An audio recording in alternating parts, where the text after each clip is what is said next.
அப்படி எப்படி எவன் மாதிரி இருப்பான் அப்படிப்பட்டவனை எம்பிரான் ராமபிரான் தற்பாக்கி கொண்டார். இப்பதான் என்ன செய்வோம் தெரியுமா? நல்லா இருக்காங்களா, கையில நல்லா செல்போன் வச்சிருக்காங்களா, நல்லா இங்கிலீஷ் பேசுறாங்களா, அப்படி பார்த்து நட்பு கொள்வது நடுவது அது கூடாது. உள்ளத்து அன்பு வெளிப்படும் நல்ல நட்பை தேர்ந்தெடுக்க வேண்டும் என்று நமக்கு கம்பராமாயணம் கூறியிருக்கிறது. அடுத்தது கம்பராமாயணத்தில் ராமர் ஒருவனுக்கு ஒருத்தி மாற்றான் மனைவியை சிந்தையானும் தொடக்கூடாது என்ற அறநெறியை நமக்கு போற்றுவதற்காக எழுதப்பட்டதே ராமகாவியம். இப்ப நீங்க உணவு பற்றி பேசுறீங்களா, நட்பு பற்றி பேசுறீங்க?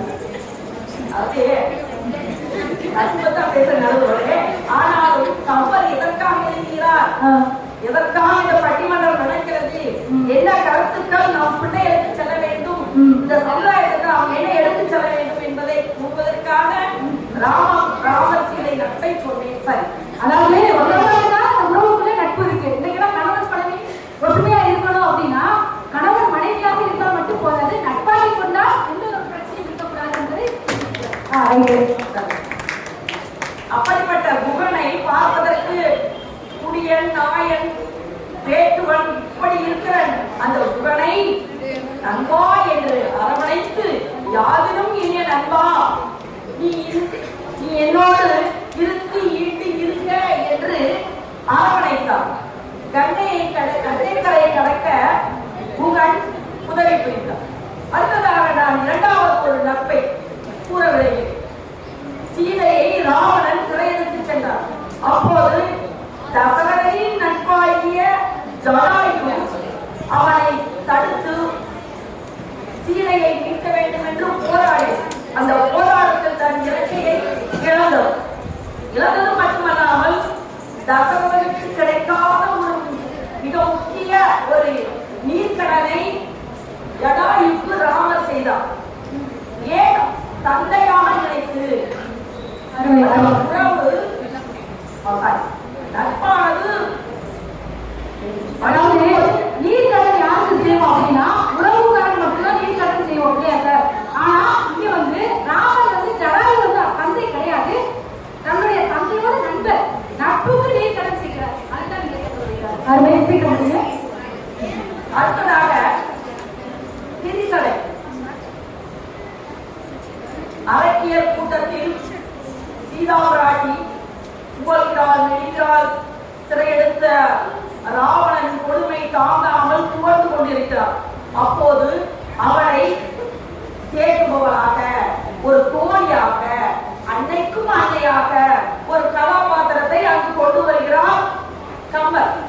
திரிசடை என்பவர் அறவழியில் வளர்க்கப்பட்ட ஒரு அரக்கர் குல விபீடனின் மகள். அவள், அண்ணே நீ உரைத்தது ஒன்றும் அறிந்திலது, ஆதலானே உன்னையே தெய்வமாக கொண்டு இத்தனை காலம் உயிர்ந்தேன் என்று தொழுகிறாள்.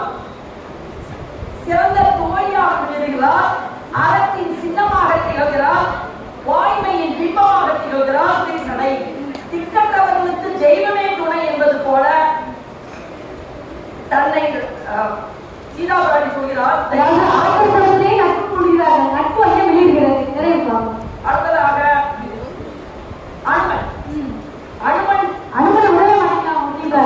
செல்வர், அஞ்சலையின் மைந்தன், ராமனின் புகுதன், இலங்கையை தீக்கரையாக்கிய அனுமன் கடல் கடந்து சென்று கண்டேன் சீதையை என்ற வாக்கியத்தை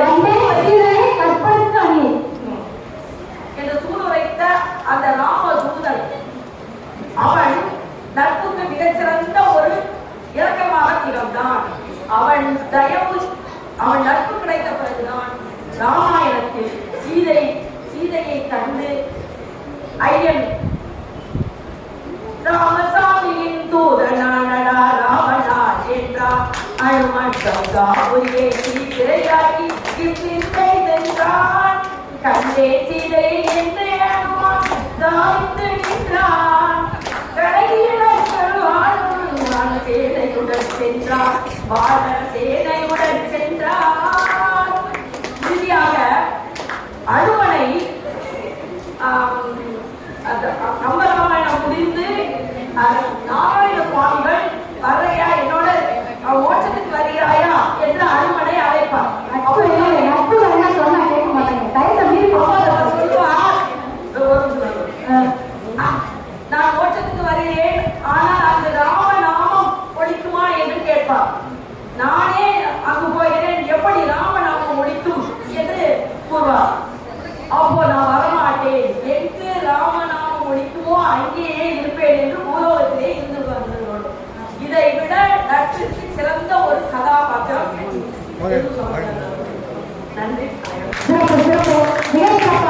நட்பு வந்து ஒரு அதிக காவலோடு ஒரு சிறந்த ஒரு குரல் வளத்தோடு இனிமையாக அதாவது சீதா பாட்டி ஒரு அரசர் குலத்துல போய் மாட்டிக்கொண்டார்கள். அவர்களுக்கு அங்கே உணவு கை கொடுக்கவில்லை, நட்புதான் கை கொடுத்தது.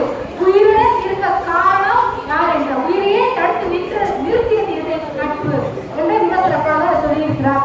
அவர் கணிதத்தாக வாழ்த்துக்கள் பாராட்டுகள். தற்பொழுது இந்த பக்கம் உறவை என்ற அணியில் நிறைய பேச்சாளராக ஜெகதீஷ்